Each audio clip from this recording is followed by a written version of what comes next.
L'Algérie, qui s'est habituée à la faiblesse des dirigeants français, au premier rang desquels M. Macron, a rappelé son ambassadeur et refuse désormais le survol de nos avions engagés au Mali dans la lutte, je le rappelle, contre l'islamisme.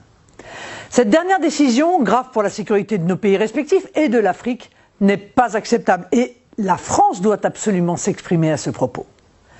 Face à un pouvoir algérien qui croit que la France est un débiteur éternel, un partenaire que l'on peut tancer à longueur de temps, notre pays doit tenir un langage très clair et très ferme.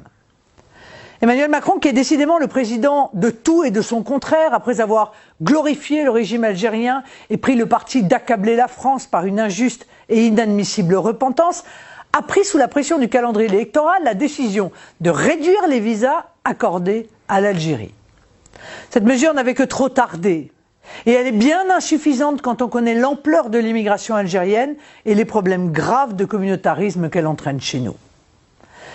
D'abord, il n'y a aucune raison pour que l'Algérie, dont la population est dans sa quasi-intégralité née après l'indépendance, bénéficie encore des énormes facilités d'octroi de visa comme le prévoit l'accord bilatéral de 1968.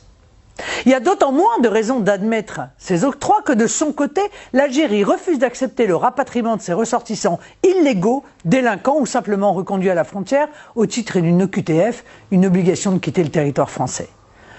Écoutez bien, aujourd'hui le taux de réponse des autorités algériennes aux demandes de la France est de 0,2%. Les accords permettant les facilités de visa doivent donc être abrogés.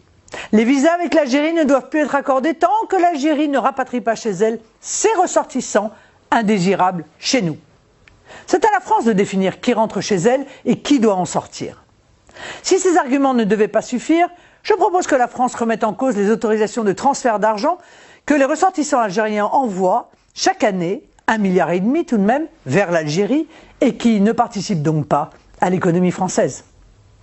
Élue présidente de la République, croyez-moi, chers compatriotes français, je saurai faire respecter la France et ses intérêts, tant à l'extérieur qu'à l'intérieur.